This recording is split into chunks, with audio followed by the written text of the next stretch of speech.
All right, so if you you can see it in your books on how to render. It's going to talk about kind of like the anatomy of the lighting of your lips. You'll see it's slightly, well, it has this kind of like the same thing that what you just saw, but the effect that you were achieving in foundation was slightly more reflective on one light. But you do see a core shadow. You just see a little bit of a highlight on that side and then the darkness on the other one. But you can see some terminology here about our passive highlights, our 1, 2, 3 surfaces, and we're gonna work with it. So this is the lighting system that you saw last time. Let me see if I can go closer to that. All right, so we have start a little bit dark, we go to a highlight, then we transfer into a core shadow, and then we go a little bit towards light again. Right, so basically using this, I want you guys to try and do some rendering for your markers, right? If you have any questions, you can obviously ask me, or you can browse the material on the books that you have. All right, so let's try and do some marker renderings for my cylinder. So I have a construction that has different cylinders but on the ground. You guys can use the ones from the template that I created, and you'll see that I've used blue very thin to be able to apply my marker and not have a black line there by the time I want to add some highlight. Okay, so you can do that. You can try it directly on the pen, see how that feels, and change that. So let's start doing a white cylinder, a gray, black cylinder, and a mix. What you'll do with your templates is just like render white, gray, black, and some mix until you run out of cylinders to render. Okay, so let me just find number one.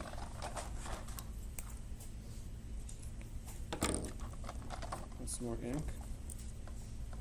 All right, so it's kind of like similar to what we've done, where it's still a 1, 2, 3 shading. So here, since I can see shadow there, I know that this face is going to be kind of like my 2 or 3 sides. So it's not going to be full white, right? There's going to be some darkness. So at this point, I'm going to try to go around that edge. And once that I protect the edge so I don't go over it, I can try and create that gradient a little bit, right? If I want to create more of a gradient, I can wait for it to dry out and then apply a little bit of marker of the same number because I don't want it to go too dark, and then go. Now the next darkest part is my my core shadow, right? So how do I know where to place my core shadow and where to place my highlight? Shadows where the tangency of the light direction is. Yeah, makes sense. More or less, yeah. Do you have a different answer? Same thing. All right. So, correct. We have that. So we know that's somewhere around there, and you'll notice how I'm working in the direction of my surface. I'm not going to do that, right? I'm going to do this, and I know that's going to be the darkest part. So from there, since I don't have a lighter marker than this, if I want to create a gradient, I can start by trying to leave some streaking and discover a little bit of white behind that. There is a marker that's called a blender, which is just the solvent, no ink.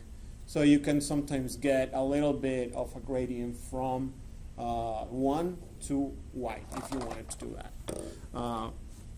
So from here up, you're also going to start kind of creating that gradient going towards your highlight, which is going to be the perpendicular to that light direction, right? So from here, I can kind of like take that, and then from there, I can add the light that is going on this direction. Now, if I wanted to use my blender, I'm going to apply blender first to my surface, and then I can apply my marker. Okay. Now I'm going to randomly choose a 5 for my shadow. Then I can just render it flat, or I could go with the reasoning that wherever I put the shadow of my hand, notice there it's fuzzy and light, and as I go down it gets with more definition and it gets darker. So if that's the case, if that's what I want to do, I'm going to want to start switching from that number 5 to a lighter marker.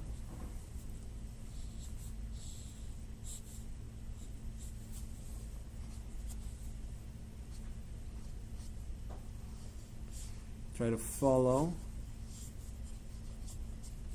the direction of my shadow.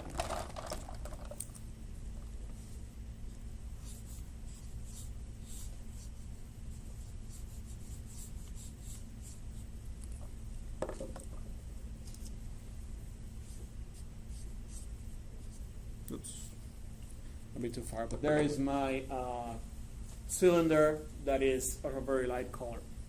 Right, so now I'm going to do the same thing with darker cylinder. So if I use just gray number 1 here, I'm just going to transfer some of my other elements. If I get very little contrast, what I'm going to get is a very matte finish in my object. If I go, for example, from a very dark gray in my core shadow to pure white in my highlight, that's going to basically say almost like it's metal, right? We increase reflectivity with that. So I'm going to choose kind of like a midpoint. I'm going to choose a 5 for my core, right? So we have the tangent here. So I'm going to start by adding a little bit of that. I should probably start with my lighter marker. Just because I don't want to abuse the darker areas so that I can't correct later. But as long as you keep the dark tone kind of like a little bit limited, you're probably okay.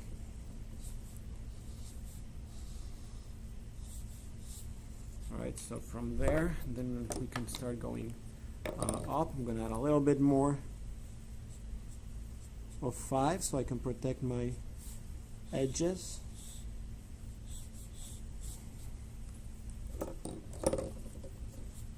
I can go up a little bit more.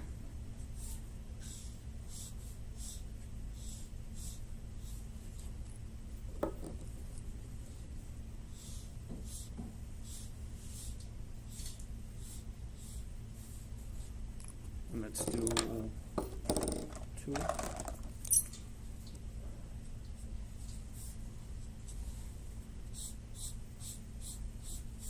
Go to our highlight, and then from our highlight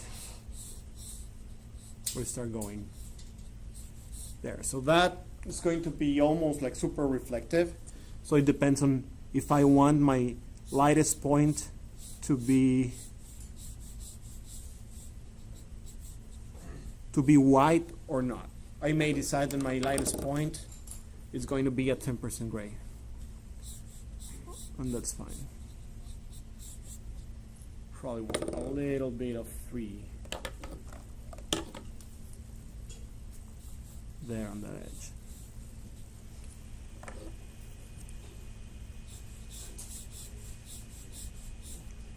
Right, and I have kind of like the shape. Now I need to do this face. Since I don't know how dark I want to go, I'm going to start with one of the lighter markers that I used. Right? In this case, it looks like this is going to be number 3 because the distance of this shadow here is greater than that. But let's start being safe. So I'm going to try and protect my edge. I'm going to try to not go over my white line. So in this case,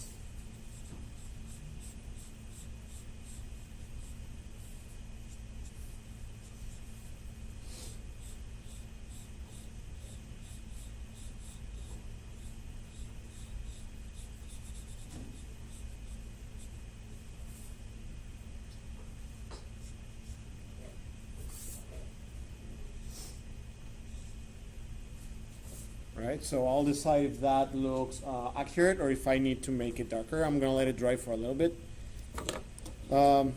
Shadow, we mentioned number 5.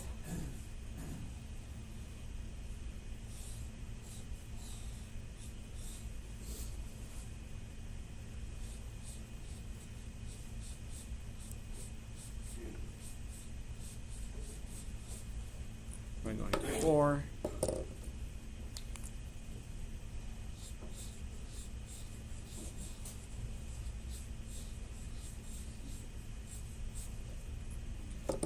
And so on. The more it gets far,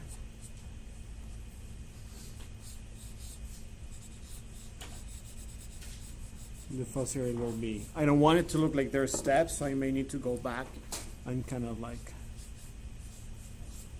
blend in a little bit. All right, so you get the idea.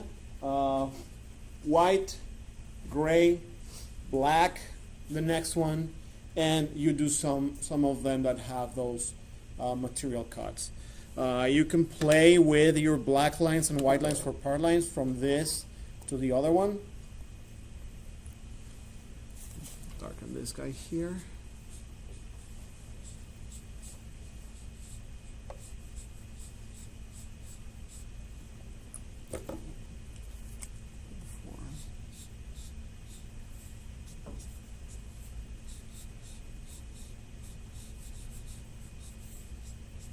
You'll notice at some point, many times when we apply marker to our work, it looks like it's like unfinished and it doesn't look as good as we think it should.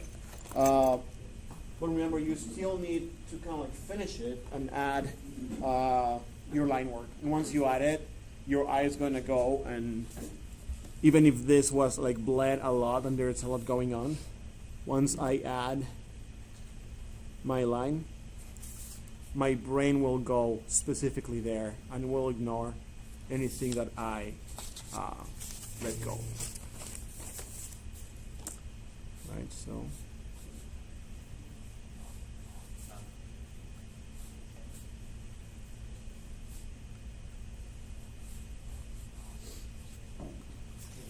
Yes. Are we allowed to do some touch-ups with black and white color pencils? Yes. Definitely. In rendering, it's everything is allowed. You give me an awesome result. The sketching part, the line work, is where I'm trying to push you guys to use the pen. But for these guys, yes, you could. If you don't achieve the gradient that you want with your marker, you could definitely, or probably add a little bit of the effect with your color pencil, just to kind of like enhance the core or something, and also probably to kind of like touch up some of the lines that you may have lost here, create extra gradients, so on. So even your line work, if you wanted to add some sort of part line here, oops, I just lost my lead, but you can definitely use your color pencils. And then you'd have to add the white portion to that.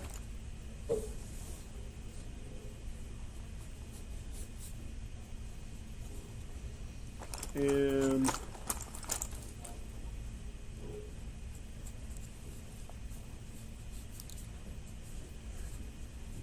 so on, right? So let's have fun. You can use the templates that you already created with pen and use an underlay for that. Yes? We don't do our cylinders. If we make it like more contrasty and stuff, does that make it look shiny? Yes. If you give me, I don't know, gray 9 here and white here, that's going to make it look shiny. Okay. And right? It's not gonna make it look chrome. If you want chrome, you would actually have a cut, right? So right now you see how it's a gradient. Chrome will have bands almost, right? So the shinier it gets, the more contrast it will have, and the more reflective it gets, the sharper the changes are doing. So right now I have a very smooth transition between my highlight and my cast shadow. If it's super reflective, I may have a sharp line of white and then a sharp line of black with stuff going on. That's next semester, but feel free to try. As long as you give me the main 4, you can mess up with the other 2 because I think there are 6 cylinders in that template, right? So give me 4 of that and then mess up with that, see what happens. Cool. All right, let's take some time to do that.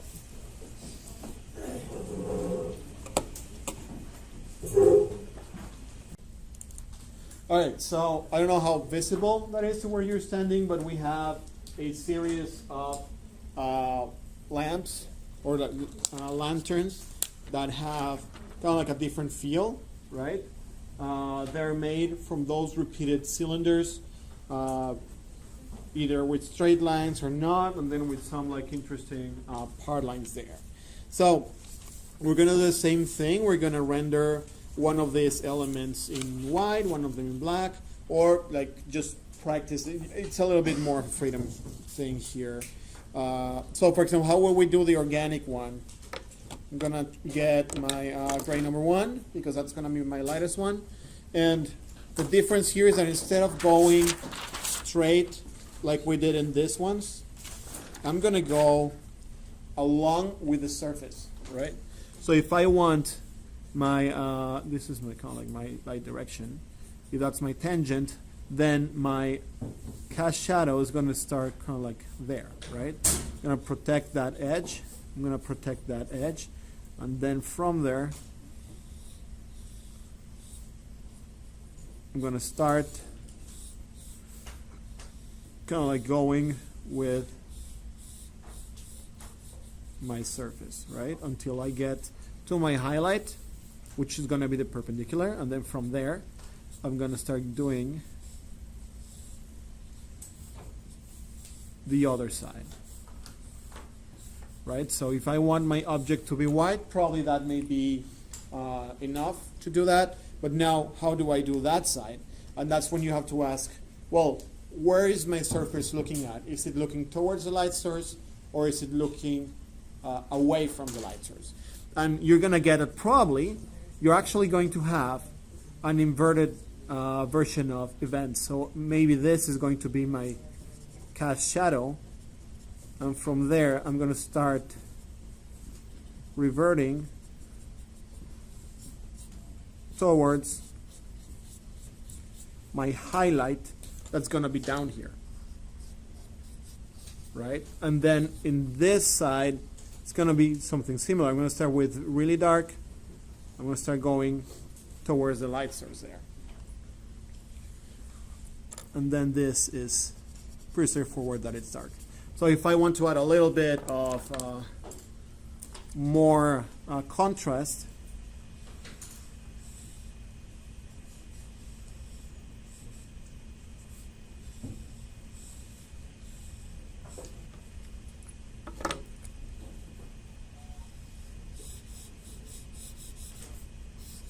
it also helps if your markers aren't dying, but you could kind of like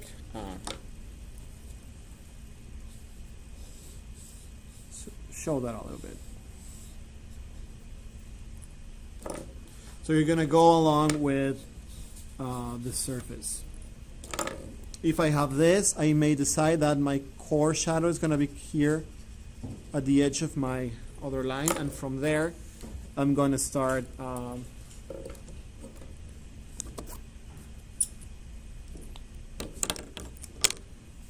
bringing this down so that it goes into the lightness and so on, right? And then we're going to add our shadow, that in this case, for the sake of speed, I'm just going to go and do it flat. Right, and then I can add my line work, kind of like explain where this is. So that is how you would do a an organic one. I still need to add line work everywhere else, but you know how to do that, right? So that's how you do kind of like an organic element. Now, what if it's made of flats? Then we're gonna do kind of like a similar thing. I'm gonna do this a little bit darker. I'm gonna start with number 2. And depending on where this is, this may be my my core shadow.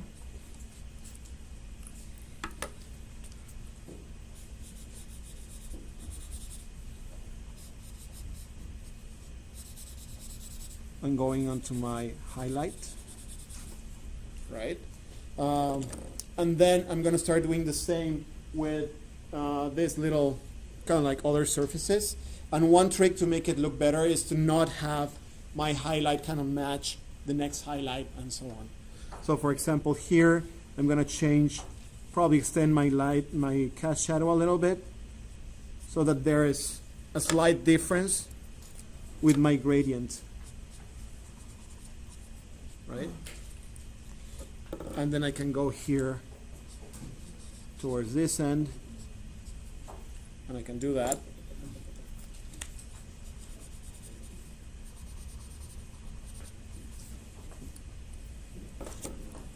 Can go here at the back, and maybe I do one that's slightly offset.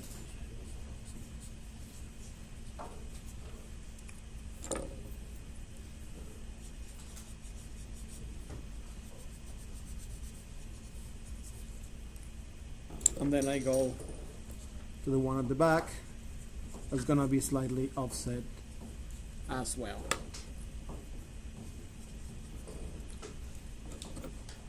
Gonna do the same thing that I did for the other one here. Oh, well, first I need to have a little bit of a cast shadow there. Probably bring it up.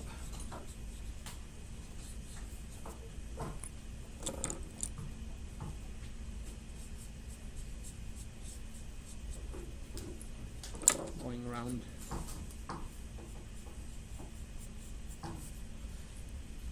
And then whatever is going in, I know that if my highlight is on this edge with this one, it's going to be somewhere there. So that means that my core shadow is probably going to be on this area.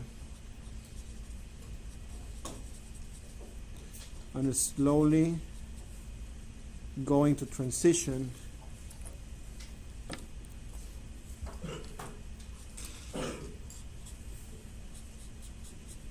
into my highlight.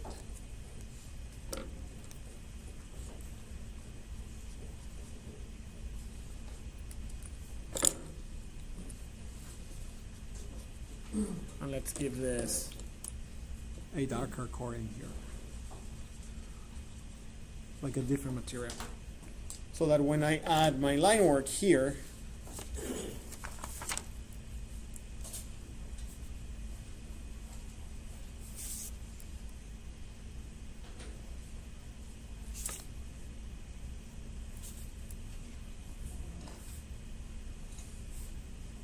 and I'm doing this as a pretty fast sketch. If you want like a final rendering, you probably would have to be like more gentle.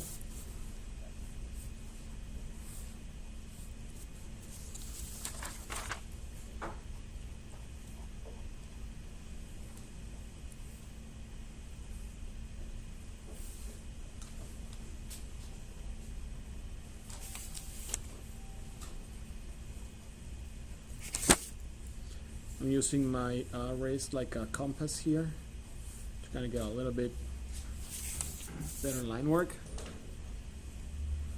You see what I mean, right? So you can get that rendering and then add in your cast shadow. If I'm doing a quick sketch, a type A sketch, I may just do like a flat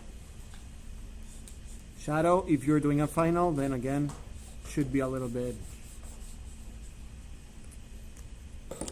faster. And then I could add more contrast. This is a little bit too light, but there you go. So that's how you would render organic versus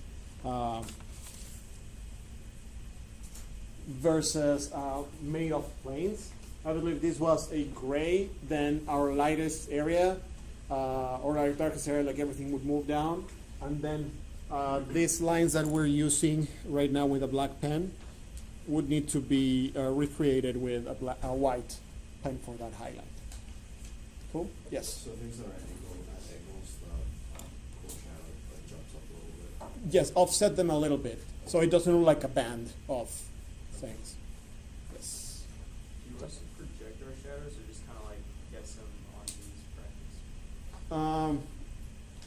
brackets? If you guess them, they need to look correct, right? As long as you make it look like they make sense, that's fine. You can project them. Even you can project these ones here. At least you can know that my light direction, actually this one would not be that correct because my light direction is this. So actually this one would probably need to end in there a little bit. So just be careful. Make them look like they make sense, and that's all.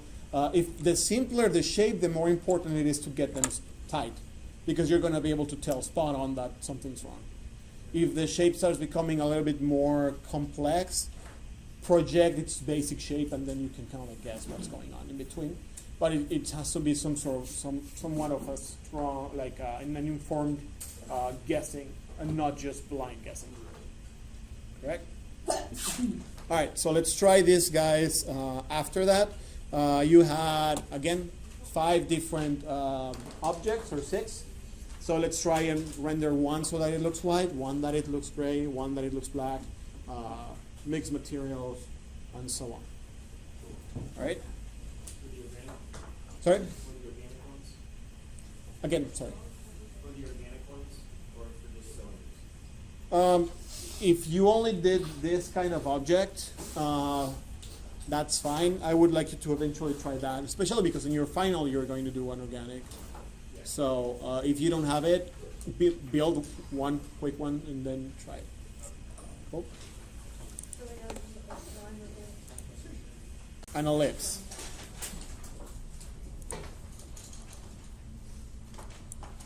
So if you take your How to Draw book, the information that I'm going to show, it's pages 75 to 79. I'm just going to show you how that looks.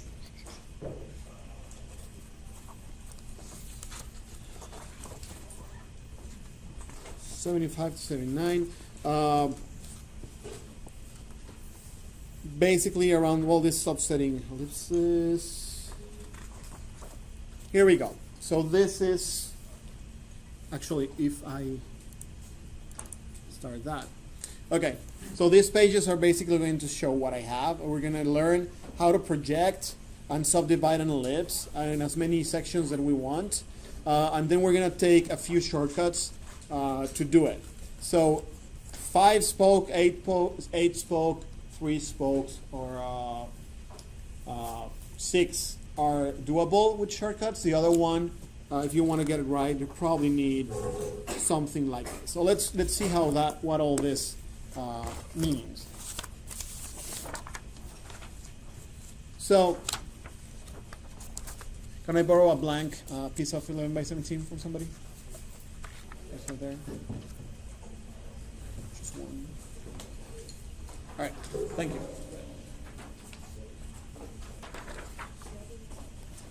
So when we're designing, it doesn't have to be only for car wheels, but for example, if your flashlights, if you want them to have something like,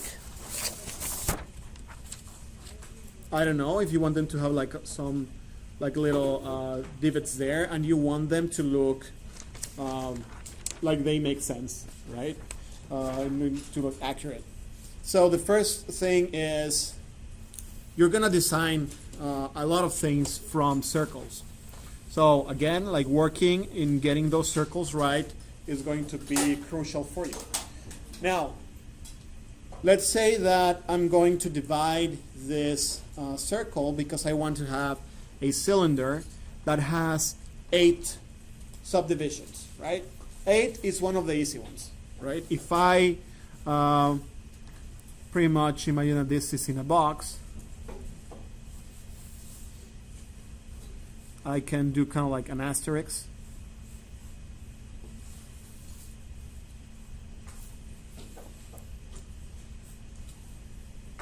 Right? I'm going to get areas where this is going to touch it. Right?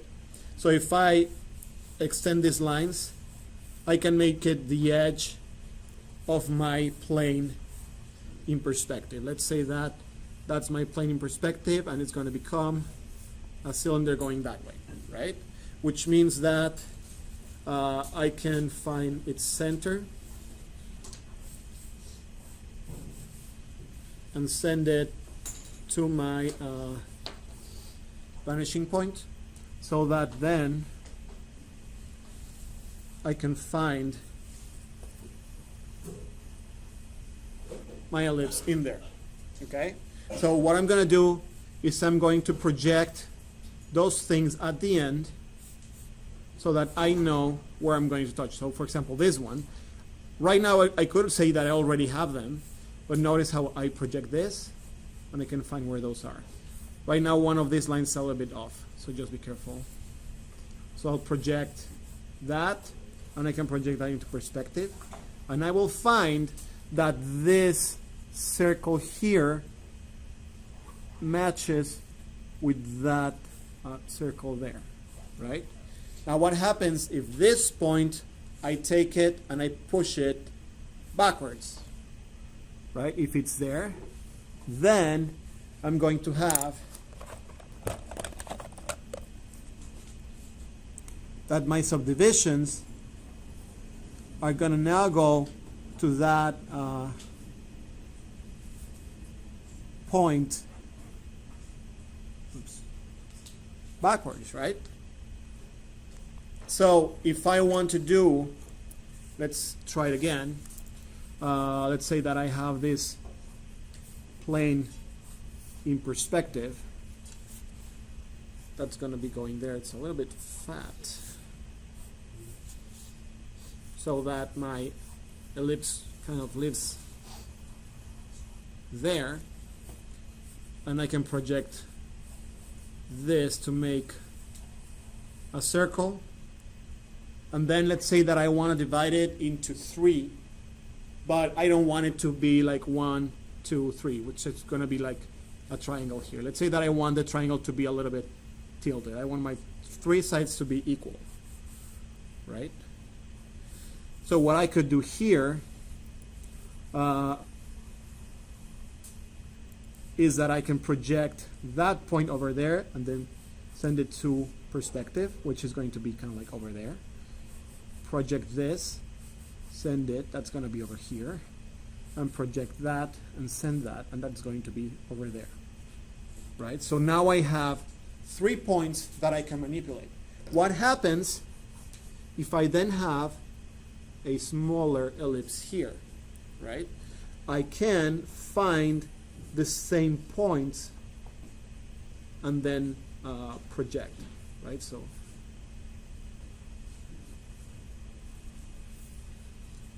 now I can take this to that point, I can take that to that point, and I can take that to that point. And I could then start kind of like designing whatever element I want there. So that's kind of like a 3-spoke element. So we can do the same with any number of subdivisions that we want. Now there are some shapes that we can take shortcuts from, like the 8. That's pretty easy because the representation exactly here. If I want to do a subdivision of 6, I can do a circle, and if I break this circle in half in this way, in half in this way, half and half, I then have an interior hexagon, right? Which means that if I have another circle and I break it in two, I'm going to have another hexagon there. So that I can then know that this is going to be going towards the edges, right? So the hexagon, you do it like that. So if you want to do one that is like this, and you know more or less where your kind of like plane is in perspective, you can break that in half, and then you will have the edges of what you're going to do. If we have that other cylinder, let's now do it out here, and I can do that little plane there. I can also find those halves and do it there, right? So that now I can connect that here, that there, that there, there, there, and there. And I could come up with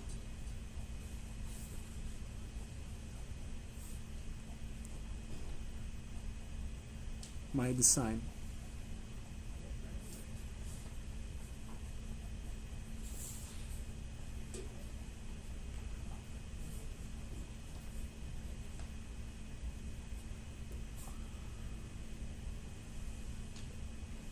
Right? Now if I want to give thickness to these guys, I can do that. And I can understand how they're built. And I can add line weight, the ones that I'm not seeing, right? Now if I want to go really crazy, and there you go, let's do a 5-spoke. So we have the half of it. I'm going to divide this top one into thirds. So 1, 2, 3. I'm going to project that.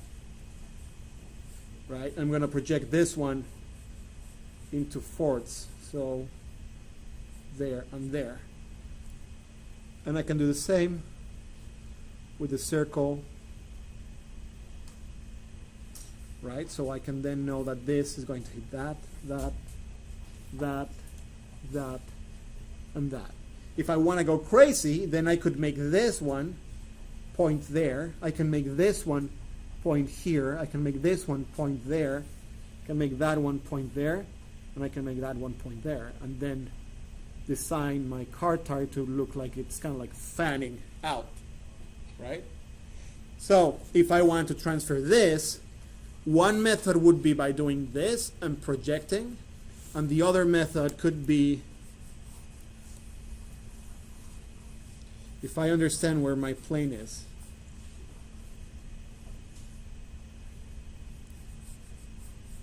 dividing this in thirds, going to my perspective, dividing this in fourths, going to my perspective, so I have the edges, right? Then if I have like a depression in here, I could do the same thing, divide in 3, divide in 4, so then I can connect from there to there, from there to there, from there to there, there, and there.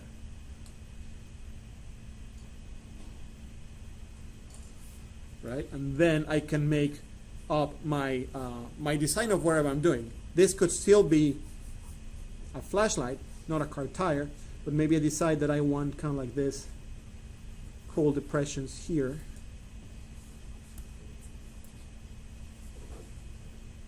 Right? So it's going to give me all kinds of like fun stuff to do. Your homework is a car tire, and it's tricky because there's a lot of elements there. Like for example, let's say that I'm drawing this guy here. You can see it on the example of the PDF that is uploaded, and you'll see that I'm considering kind of like the wall inside the ring and then the background. This can have different designs, can have like different things. I like to be physically impossible and just show like a hole to nothing, but that's up to you. But this is more or less how it could look at the end. So thinking about that wall, that's up to you how far you push it. You could paint this with your marker just black or just to separate it from the rest. I'm just going to demand line drawing, but once you get that line drawing, scan it and then mess up with it with marker. Let's see where you go. You already did it. Yes, Jane. Are we staying with the tread for the moment, or just doing just the? I want the emphasis on the division of the ellipse. So the answer is you can do that, but that's an extra effort. I've prepared these templates for you guys to practice here in class, just to give you an example of what that could look like. We're not gonna marker render this. If you do that, that's extra credit for you, but we don't have to. It's basically line work or to this level tops. Now I don't want you to add your divisions here. I want you to use this as an underlay so that you can practice your line work and start dividing that and getting that work done, right? So, any questions about this?